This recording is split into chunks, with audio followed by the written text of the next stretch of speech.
Welcome to episode 109 of the High Volume Hiring Podcast. I am Stephen Rothberg with College Recruiter, one of your co-hosts. Jeanette, good to see you today. Good to see you as well. Hi, everyone. Jeanette Leeds. We've got a one-on-one.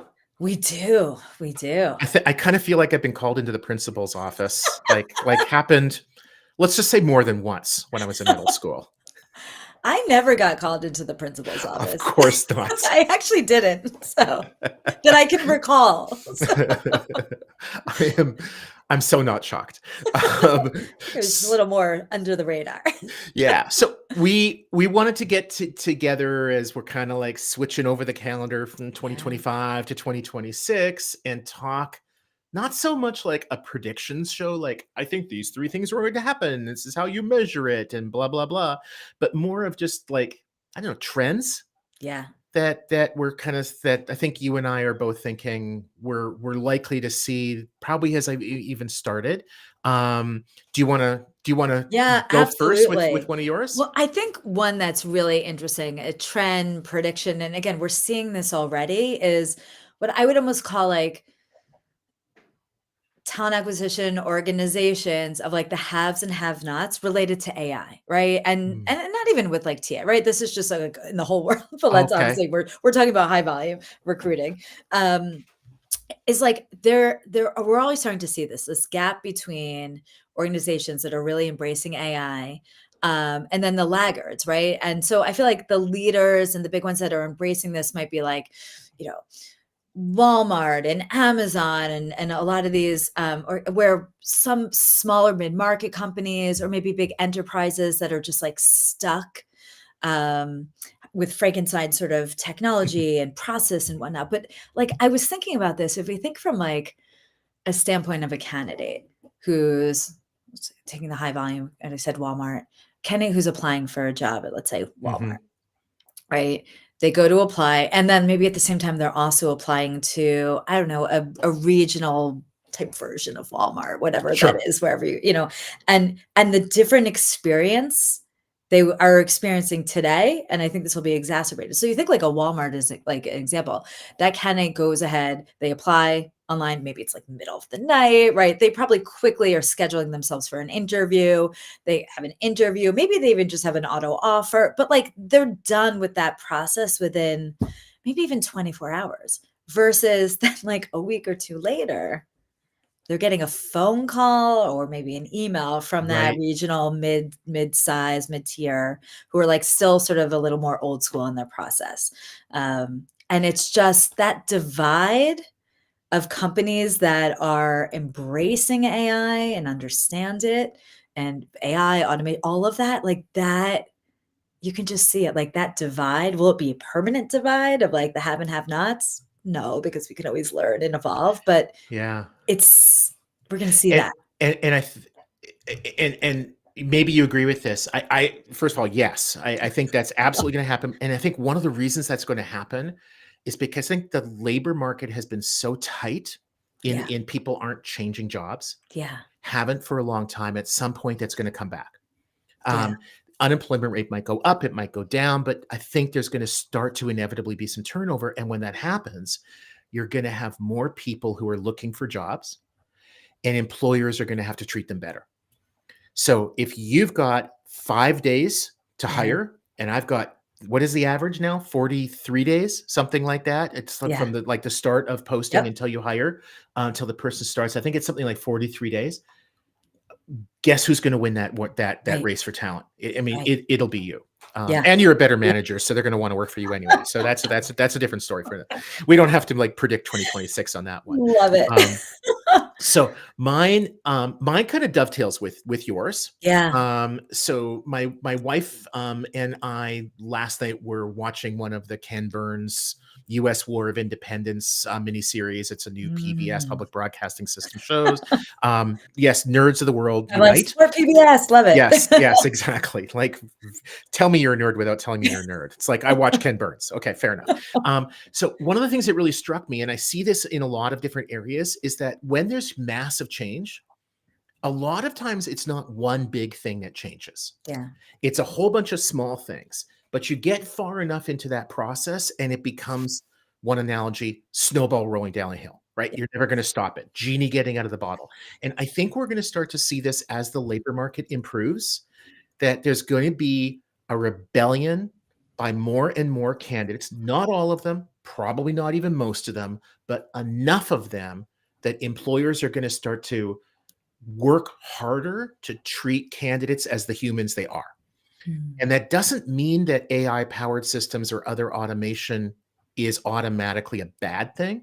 Like some of them that you and I are both really good, big fans of are some of the chatbots, like the Paradox ones that Yeah. Walmart and some other organizations use for exactly what you were saying in your prediction. You can get on 2 in the morning without a resume, kind of go through the pre-screening process, schedule an interview at 9 a.m. the next morning. 2 hours later, you have an offer. 2 days later, you've got your, your apron on and your cash and Yeah. Done. McRibs. And that to me is humanizing, because it's in the interest of the human, the candidate. Yeah. But some of these systems, it's just like another wall that we're putting up. And I think we're going to start to see those candidates with those organizations saying, no, thanks. I agree with that, and I feel like one thing I was thinking on, which really builds on, that prediction or trend, is I think, like, the idea of radical transparency with Mm. candidates is gonna be, like, Oh, you're on to number 3. mandatory. I'm on to number 3 You're almost. oh, you Yeah, you are yeah, just, like, on top of your game. yeah. 12 cups of coffee today or how many? Yeah, and a cup of tea. And a cup of tea. I actually am drinking, like, this, like, holiday winter sort of tea mix that I randomly found at a store, so the combination. Thank you, Starbucks. Exactly. It's like, So, uh I'm sorry. So, radical yeah, transformation. so I think it's a it is that combination of, um, I think especially with Gen Z, right? Yeah. Like, they it's not about, like, laws changing, it's about them who are they gonna really be attracted to, and what companies are they gonna apply to, right? And so, I think radical transparency from a Gen Z standpoint is gonna be like, "Okay, don't just put a general salary range in, your job description of like, okay, this job pays 50 to 150, which basically becomes Mhm. a meaninglessly it's nonsense, right? It'll be real salary ranges. Or if we think of like jobs where there's shifts, right? Like this job is, I don't know, Tuesday through Saturday, and it rotates between, I don't know, the early morning 6 a.m., which you like really need to be a morning person for, versus sometimes there's night shift. Like being real, right? Like being really clear. I don't know, I feel like links to reviews on like where it's just this pure, authentic, this is real. I understand it acknowledges like the bad stuff, right? Because we all know all jobs have like, Every job. good, bad, and ugly, and that's Uh-huh. expected. And so I think job postings, companies that have like this real transparency, like we're gonna start to see Gen Z especially, like, applying there, right? And, like, almost to that, like, revolution where they're like, "Yeah, no, I'm not interested in a company that's just in some ways generic," right? And I Right. think it's interesting, I'm also thinking, like, with the rise of AI, right? Like, and okay, let's write job descriptions up, like, if you don't sound if you sound like AI generated generic content, like that's gonna be such a turnoff to everyone versus like what's real, what's human, did a human actually look at this job description? Is this real? Versus like so there's Yeah. something there that's gonna really start to play out even We more had a so. guest months ago, I think she was, like, early 2025 that talked about authenticity Yes. and authentication, and, JT O'Donnell, That's right. right? Good And memory. and I think that's part of what you're saying Yeah. is it's like, yes, the nuts and bolts, the compliance stuff, disclosing your salaries, being real about like where is the job located, which surprisingly is sometimes not true. Yeah. Like sometimes people will say it's, hybrid, and hybrid means one afternoon a month that you get to be at home. Exactly. Stuff like that. That's just, quite frankly, it's just dishonest. Um, Yeah. and so some of it's just the honesty. I love what you said too about my words, not yours, but I think it's what you're talking about is like AI slop. Yes. If it just reads like AI, then that's going to be that is and will be a big turn off. Absolutely. I remember, like, when you were talking about the good and the bad and the ugly. One of my first jobs was working in a pharmacy when I was a teenager. It was like Oh, just down wow. this. It was like half a mile or something from the high school I went to. And so, like, I think 3 days a week, I kind of went there, worked for like 4 hours, then went home and got homework done and whatever. But when I was interviewing for it, like 90% of the job, it was like totally good, no problem. Stocking shelves, doing this, doing that, changing prices, whatever. And another 10, 20% was stuff that nobody else in the store wanted to do. But I was like the teenager, the low man on the Yep, totem pole. you're So, like, doing it. literally, like, bathroom needs cleaning, it's got your name on it. And I don't actually remember anything like really awful. But it was part of the job. Yeah, And they were very candid about it. Because, like, if you're not going to do that, we're not going to hire you. We're going to right. hire. And I feel like a lot of times job descriptions, interviews, they gloss over the Mhm. bad stuff. But I actually think candidates, pardon me, mostly appreciate it. Absolutely, because it basically, like, you don't wanna waste anyone's time, Yeah. right? And so put it out there. Here's the good, because every job has good and every Yeah. job has bad and there's ugly. And so, yeah, you get I don't wanna say the best candidates, but it's the best candidates for that job. Yes. And that is so, so And, key. and people who won't quit 3 weeks in, Right. but might be there for 3 years or 9 years or whatever. Exactly. Do you, and I know we've got like another minute or two, but do you ever look at the Reddit subgroup, recruiting hell? Ooh, Okay, so no. there's a good suggestion. I'll drop a link in the show Okay. notes. Everyone off the So Reddit. it is, if anybody ever wanted to see how hated the process is from the perspective It's of the tough. candidate, go there. It's tough love. And sometimes employers are called up by name, but usually not. And it's usually just stuff like exactly what you're talking about. It's a lack of radical transparency.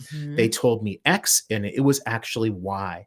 And you get the feeling reading a lot of these things that if the employer had just told them X to begin with, Right. they would have been fine with it. And the problem wasn't that it was X. The problem is that the employer said that it was Y. And so now the candidate's like, how Yes. can I trust anything they say? And it's all about, and just thinking about that, there was recently a post on LinkedIn, who I like, I don't even know what I should say, but it was basically like, "Hey, everyone, I have a friend who's going through the process job hunting, and, like, they're applying to tons and tons of jobs, and, like, they were unbelievably mystified about how bad the process is, Yeah. right? And so to me, it's amazing, right? Of like, okay, we're 2025, about to go into 2026. Like looking at what is that again, that candidate experience, like what that experience is like, it's still so bad Hmm. for a majority, not all, majority. And so again, going back to almost my first prediction, like that, like again, such a different, those organizations that are having an easier process, while still getting the right information from the candidate and Yep. vice versa, Yep. um, versus this just painful process. It's again using AI automation in a way that makes sense. Those companies, I mean, you can just imagine the difference where that those companies who are embracing it in the right way will be 1 year, 2 years, 5, 10 years down the road versus the ones that aren't. Like it's look at that process. It's not 100%. just about the tech; it's about the process. It's about it's all of it together. So Oh, I can't finish better than that. So you yeah, got the last woo, word. love it. Awesome. Can't wait to see what 2026 brings. I'm a little bit afraid of that, but I okay, know, whatever. I know. This is great. Awesome. Thank you Until very next much. time. Thank you, See you Stephen. next time. Bye, everyone. Bye.